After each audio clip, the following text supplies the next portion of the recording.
بسم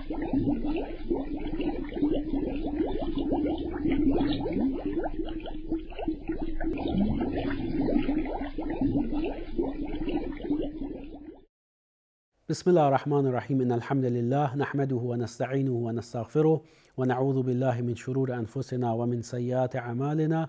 من یهده الله فلا مضل له و من یضلل فلا هادی له و اشهد ان لا اله الا الله وحده لا شریک له و اشهد ان محمدا عبده و رسوله. خواهران و برادرانم، خانم ها، آقایون، سلام و رحمت و برکات الهی بر یکایک شما بزرگواران. به برنامه شقایق خوش اومدید. امیدوارم که به توفیق الله متعال بتونم به گونه‌ای سخن بگم و مطالبی رو عرضه بکنم و به شما بزرگواران پیشکش نمایم که مورد استفادهتون قرار بگیره و در عین حال ذخیره‌ای از خوبی‌ها برای این بنده گناهکار الله متعال باشه و الله متعال من و شما رو از اجر و ثوابش محروم نکنه. درباره افراط و تفریطی که افراد نسبت به زندگی و تشکیل خانواده دارند در برنامه‌های گذشته شقایق بهش اشاره‌ای داشتیم، اما در این برنامه می‌خوایم نگاهی مفصل‌تر و مشروح‌تر به این مسئله داشته باشیم که نگاه افراط‌گرایانه و همچنین نگاه تفریطی برخی از افراد به زندگی و مسائل مهم در زندگی اونها رو قبل و بعد از تشکیل خانواده با چالش‌ها و مشکلات جدی مواجه میکنه. یکی از این اشکالات و رویکردهای غلط و نادرست اینه که فرد با سیری که در اوهام و خیالات و تصورات واهی داره گمان میبره که شریک زندگی او حتما باید خیلی خیلی آرمانی باشه، انگار ازش خطایی سر نزنه، یا هر صفت و ویژگی خوبی درش باید نمره 20 باشه و به همین خاطر نسبت به تشکیل خانواده و ازدواج کردن با حساسیت نگاه میکنه و این حساسیت چه بسا فرصتهای تشکیل خانواده و فرصتهای ازدواج رو ازش سلب میکنه که این در نوع خودش یک شکست هست. به این خاطر انسان باید این شاخصها رو برای خودش طبقه بندی بکنه، آنچه رو که اصل و اساس هست مد نظر قرار بده، لیست بکنه، فهرست بکنه. بعضی چیزها بدیهیات هست.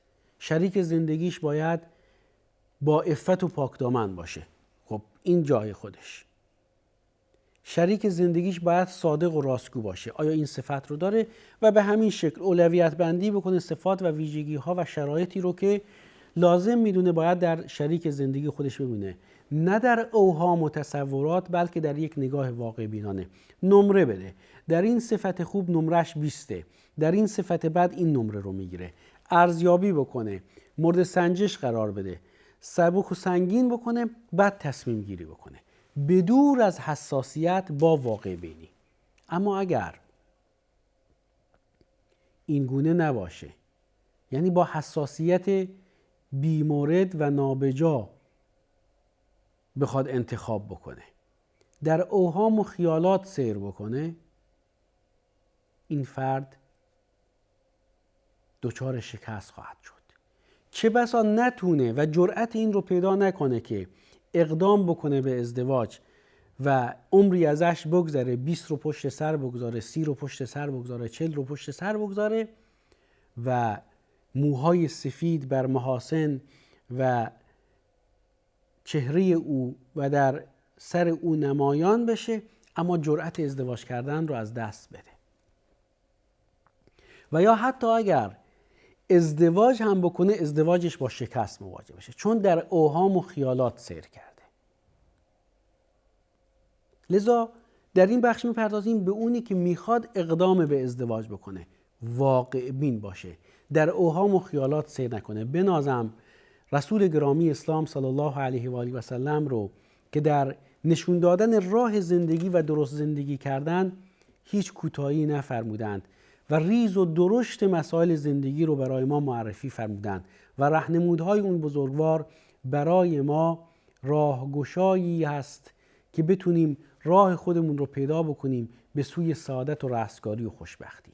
فرمودند تنکح المرأة لأربع لمالها ولجمالها ولحسبها ولدینها علیک بذات الدین تربت یداک. انسانها، مردها با 4 هدف شریک زندگی و همسر خودشون رو انتخاب میکنند و با 4 هدف با زنی ازدواج میکنند.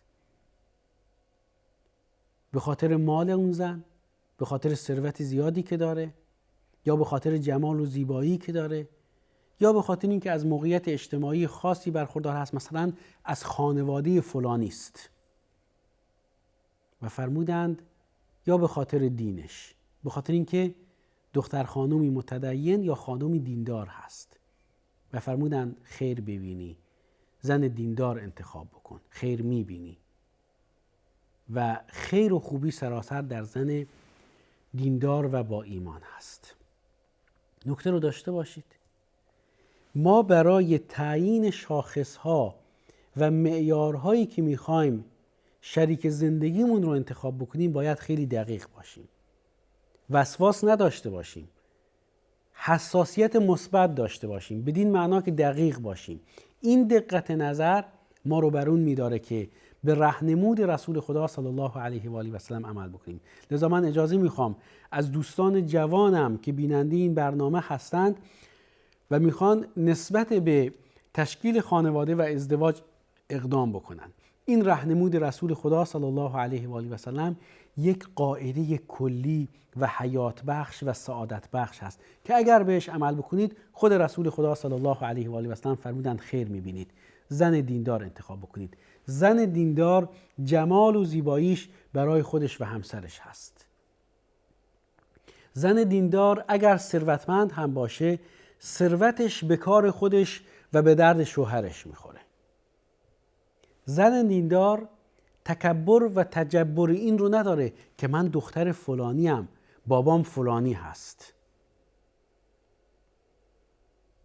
ولی اگر زنی، دختری هر یک از این صفات خوب رو داشته باشه، یعنی زیبا باشه، با حسب و نسب باشه، از خانواده فلانی باشه، ثروتمند باشه، اما در دینداری بلنگه و اشکال داشته باشه، هر کدوم از این صفات خوب چه بسا در زندگی مشترک برای شریک زندگی و برای شوهرش زهرمار بشه و زندگی رو به کام خودش و شوهرش تلخ بکنه. در نقطه مقابل برای مرد هم همین گونه است که مرد دیندار، پسر دیندار که میخواد برای ازدواج اقدام بکنه، اگر صاحب دین باشه اون فرد، کمش اینه که از الله درباره شریک زندگی خودش میترسه و بهش ظلم نمیکنه، حق و حقوقش رو رعایت میکنه، بهش محبت میکنه، خوبیهاش رو مد نظر داره. ولی اگر این آقا پولدار باشه، از خانواده‌ای با نفوذ و ثروتمند باشه، اما اخلاق خوب نداشته باشه، دین و ایمان درست و حسابی نداشته باشه، هیچ تضمینی وجود نداره که بتونه دختر شما رو خوشبخت بکنه. نه اینکه هیچ تضمینی وجود نداره، بلکه تضمینش اینه که نمیتونه دختر شما رو خوشبخت بکنه. به همین خاطر رسول خدا صلی الله علیه و آله و سلم فرمودند که کسی به خواستگاری دخترتون اومد، کسی به خواستگاری دختری که تحت سرپرستی شما قرار داره اومد که از دین و اخلاقش راضی هستید، بهش زن بدید، دخترتون رو به ازدواجش در بیارید، که اگر این کار رو نکنید فسادی بزرگ روی میده. چقدر کامل هست هر نکته‌ای که میگیم و هر قدمی که به جلو درباره این موضوع برمیداریم، راهنمودهای رسول خدا صلی الله علیه و آله و سلم برای ما نمایان میشه و همچون تابلو راه رو به ما نشون میده و هر قدمی که برمیداریم به میوه ها و ثمرات درخت سنت نبوی نزدیکتر میشیم و بیشتر در دسترس ما قرار میگیره و اینطور حلاوت و زیبایی زندگی رو بیشتر حس میکنیم. این مربوط به قبل از تصمیم گیری برای تشکیل خانواده و اقدام به ازدواج هست. بعد از اون هم همین وضعیت رو ما دقیقاً میبینیم. رسول خدا صلی الله علیه و آله و سلم فرمودند که لا یفرق مؤمن ام مؤمنة ان کره منها شیئا رضی منها آخر. ببینید نگاه واقع بینانه به زندگی. در تصورات سیر نکنیم. بسیاری از مشکلاتی که بین خانم ها و آقایون شکل میگیره به خاطر توقعات نابجایی است که از یکدیگر دارند. خانم میگه که تو برای من آسمانی هستی. تصورش از شوهرش و شریک زندگیش اینه که موجودی فرازمینی است، انگار که از کره مریخ اومده، یا به قول معروف انگار که شوهرش از دماغ فیل افتاده و نباید ازش هیچ لغزش و کوتاهی سر بزنه. نه، ما انسان‌ها کوتاهی‌هایی داریم. ما انسان‌ها گاه از خودمون رفتارهای ناپسند و نادرستی بروز میدیم. ولی آیا برای دو نفر که شریک زندگی یکدیگر هستند صرف این که یک رفتار ناپسند و یا یک اخلاق ناپسند رو در شریک زندگی خودش دید باید چشم بر همه چی ببنده و گذشته رو فراموش بکنه، به این زندگی خاتمه بده؟ نه. رسول خدا صلی الله علیه و آله و سلم فرمودند که هیچ مرد مؤمنی به خاطر بدی یا اخلاق ناپسندی که یا وضعیتی که از نظر این آقای مؤمن برای او خوشایند نیست در همسر خودش میبینه، همسرش رو، همسر با ایمانش رو سرزنش نکنه. انکره منها شیئا، اگر از همسر خودش چیزی رو میبینه که براش ناپسند هست، رضی منها آخر، صفات و ویژگی های دیگری قطعا میتونه در همسر خودش ببینه که مورد پسند او خواهد بود. و همینطور از سوی دیگر خانم هم باید همین رویکرد رو در قبال شوهر خودش داشته باشه. لطفاً توقعات نابجا رو کنار بگذارید. لطفاً از تصورات واهی بیرون بیایید. حبابی رو که تحت عنوان تصورات و توقعات غلط و نابجا برای خودتون نسبت به شریک زندگی ایجاد کردید، این حباب ها رو کنار بزنید و نگاهتون به شریک زندگی نگاه واقع بینانه باشه. خواهر مسلمانم، شوهر شما انسان مؤمنی است که 1 2 3 چند تا صفت بد هم داره. چشم‌پوشی بکنید، سعی بکنید کم کم و به تدریج این صفاتش رو کنار بگذاره. یا برادر من، همسر شما زن با ایمانی است، زن خوبی است.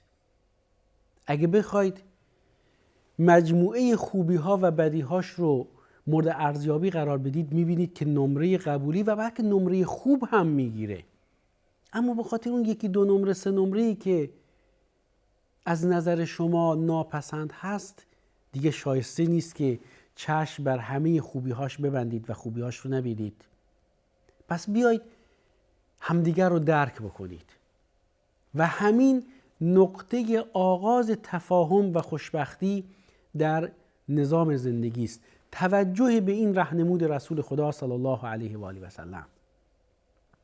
و اگر این چنین روی کردی داشته باشیم به تفاهم میرسیم.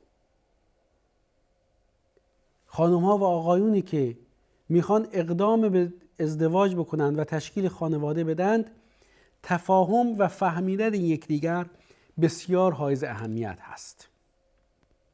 اما از تصورات غلط، از تصورات واهی، از توقعات نابجا دیوار نسازیم بین خودمون و کسی که میخوایم اون رو به عنوان شریک زندگی انتخاب بکنیم.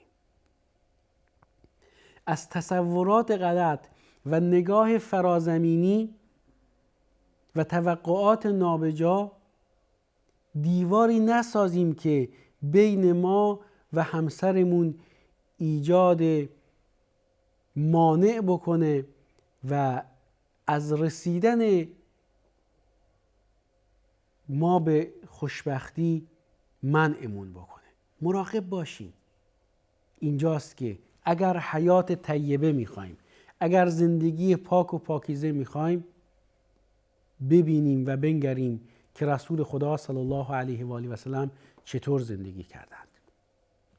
در زندگی رسول خدا صلی الله علیه و آله و سلم بهتر از زندگی ایشون سراغ دارید؟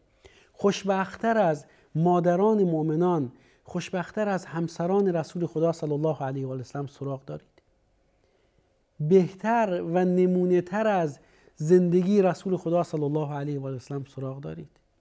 محاله، غیر ممکنه که بتونیم همچون زندگی خوشبخت و خانواده خوشبخت رسول خدا صلی الله علیه و آله و سلم پیدا بکنیم، چون این خونه و این خانواده خونه و خانواده نمونه بود و هست. با این حال آیا میدونید که دو تا از همسران ایشون، ام المؤمنین عایشه صدیقه و ام المؤمنین ام حبیبه، ام المؤمنین حفصه رضی الله تعالی عنهما، هر دو این بانوی بزرگوار و مادر بزرگوارمون حتی در آستانه جدایی از رسول خدا صلی الله علیه و آله و سلم قرار گرفتند. در بهترین خانواده، اما چون خانواده نمونه و الگو هست، این اتفاقات میفته بنابر حکمت الهی تا من و شمای مسلمان، آقای مسلمان، خانم مسلمان یاد بگیریم که در زندگی ممکنه چالش ها و مشکلاتی پیش بیاد. اصل رو بر تفاهم بگذاریم. حتی میبینیم اونجایی که زن و شوهر به مرحله از ناسازگاری میرسند که حکم در بین اونها میخواد حکم بکنه، الله متعال میفرماید ای یریدا اصلاح یوفق الله بینهما. اگر خواستار و خواهان صلح و آشتی و سازش باشند، الله متعال در میان اونها صلح و آشتی برقرار میکنه. لذا فقط بدی ها رو نبینید، لطفاً خوبی های همسرتون رو هم ببینید. این هم برای آقایون هست، هم برای خانم ها. و اینجاست که با این چنین راهنمودهای واقعاً مؤثری از سوی رسول خدا صلی الله علیه و آله و سلم که حیات بخش هست، میتونیم چالش هایی رو که به طور طبیعی در زندگیمون شکل میگیره پشت سر بگذاریم و به تفاهم با شریک زندگیمون برسیم و زندگی سعادتمندانه و خوشبختی داشته باشیم. خوشبختی و سعادت در زندگی خانوادگی رو برای خودم و یکایی که شما بینندگان عزیز و گرامی از الله متعال خواهانم و این قسمت از برنامه شقایق رو با تقدیم بهترین درودها به شما بینندگان عزیز و گرامی به پایان میرسونم و شما رو به الله یگانه معبود بر حق میسپارم. الله نگهدارتون.